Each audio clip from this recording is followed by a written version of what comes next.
Welcome back to TribPreps video series. I'm Eric Lee alongside Todd Sommerfeld, and we're here to break down what is week three of the in October. We're gonna have high school football. Where do you want to start? Do we want to start breaking down this week's games, or do we want to start breaking down some of the news that kind of broke this afternoon? Well, we have no more Holman football for the rest of the season, which not a big surprise. They haven't been able to play yet. Right. The numbers are keeping everything virtual in Holman, so I think there's no guarantees that you can play in the spring. Right. But I suppose it's got to be nice to at least get to a point and say, all right, now we know our plan rather than week to week. Right. Now let's see if we can find opponents to fill out. Once they go to spring, you already have Central and Logan waiting to play games. Mm-hmm. You have the Eau Claire schools waiting to play games. Travis Kowalski mentioned Superior is another possibility. So he said they're only going to play 5 games in the spring to avoid overlapping with baseball and track seasons. Mm-hmm. So they'll go, and that's more than they would get this fall. So you might as well give it a shot. We'll see as we get closer how all of this is going to go together. Right.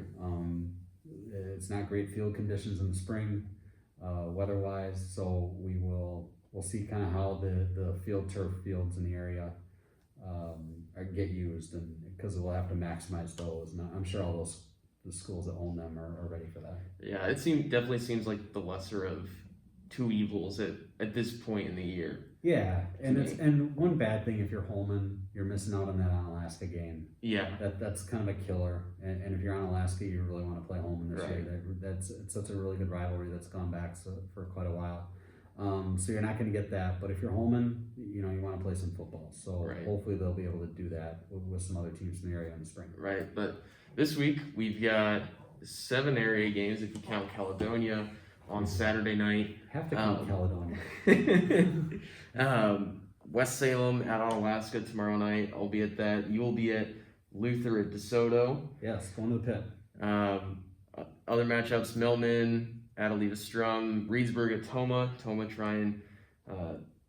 They're still looking to kind of bounce back a little bit. Yeah, they had a week off, unplanned week off last week, losing their game on Friday. So they're still kind of coming off that Anna game that you saw that Onalaska won pretty easily. So see how Toma rebounds after some time off here. Aquinas at Boston, 2 teams that beat Viroqua pretty handily. Yep, so can score a lot of points. Right. That'll be an interesting one. Right, and then Viroqua was at Blair Taylor, and then PEM, correct, at Caledonia Saturday night. Yes, Caledonia, 68 wins in a row. I have to say it, Carl Frippy. 68 wins in a row, 5 straight state championships. They get going on Saturday, 7 o'clock game.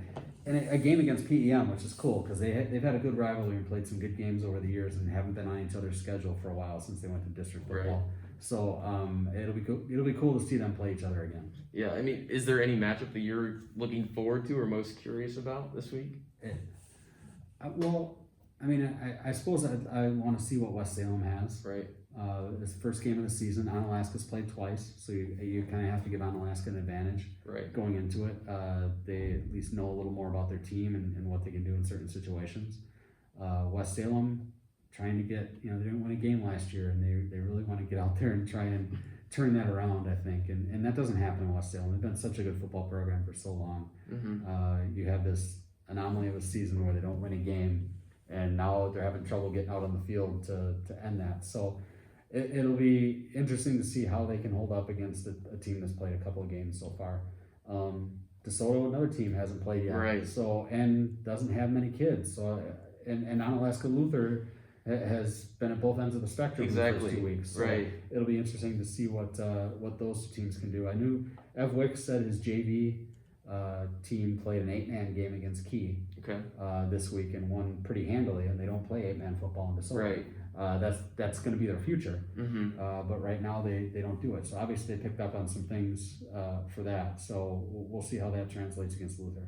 Yeah, I definitely think I'm excited at least to go out to Onalaska tomorrow night because, like you said, it almost seems like West Salem's already at this huge disadvantage, just given that one, they haven't played, but the practice time has even been handicapped so much compared to Onalaska, and you got to think that Onalaska too, after last week losing to Edgar is not gonna be pulling anything. Not that they would anyway, but they're gonna come out with probably a little bit more a little bit more fire than. Yeah, they want to get that behind them. Right. They played well enough to win that game. They just had some bad turnovers, bad times. Just made some bad plays at bad times, as we talked about last Friday night in these same spots. Right. But like I said, West Salem's got some athletes, and they have a couple of guys that they could play at quarterback. We'll see what they, if they go with experience or if they want to move people around to accommodate all the talent. So I'm curious to see what they do there. But West Salem's got some athletes, and they have a much bigger team than they've had. A lot of younger players, and they're going to rely on them to get them back on track. So I think we'll just kind of see what they do against an experienced team. Yeah, I'm curious too to see how Aquinas does against maybe a little bit more high caliber opponent. How that offense holds up. How Jackson Flotmeyer looks in his second game. How does he follow up that first game? Exactly. He played, near perfect in that first game. So, and Mauston should give a challenge. Right. It's a team that's got some football history and has played, had some really good teams over the years. Aquinas is coming up from almost nothing to get to this point. So I think they have a bunch of kids that learned a lot last year in winning 7 games because they did it with a young team. And, now they got a really good game under their belts, and we'll see how they move on against Mauston. I think it should be a good game, and if it's not, the winning team has something pretty special, I think. I agree, and I have to wonder too if at some point in the year Aquinas playing on the road week in, week out, how that ends up wearing on the team. Obviously it's too early to tell, but I think that'll be something interesting to monitor over the course of the season. Yeah, I don't know how that'll impact. It may have a huge impact, it may have no impact. Right, exactly. We've never seen the team have to really do it. I mean, Minnesota played a lot of road games when things went wrong at the pit a couple of years ago and a few years before that. But Aquinas just lined them all up. It's all road games. So we'll see, that could help. You kind of just have to show up and play. Right. You don't have to do any of the other stuff with it being a home game. But, does that change things on the field? I don't know. I think it could be something they embrace, being the road warriors for an entire season.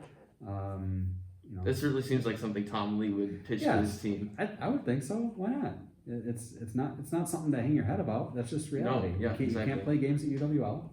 So hit the road and play as many good teams as you can. And this is one of those years everybody's experimenting with everything. Right. So you might as well experiment being a road team every year as long as you don't have to go too far for games. So. Yeah, for sure. Well, I don't know if we've got anything else to about wrap things up on our end. Yeah, I think so. I mean, we'll be back on Friday night with another recap of how all this went and tell you all the things that we just now told you that were wrong and all that kind of stuff. But yeah, we'll be back to TribPreps Friday night, probably midnight-ish is usually when we get to it. When we get back, we have to write our game stories and get everything online. Go to lacrossetribune.com on Friday nights and you'll see everything that we do up there as quickly as we can get it up there. So we may need a little time at the end of the night to get to this video, but it will always be here, whether it's the late night hours of Friday or early morning on Saturday. So we will see you again then, and thanks for watching this one.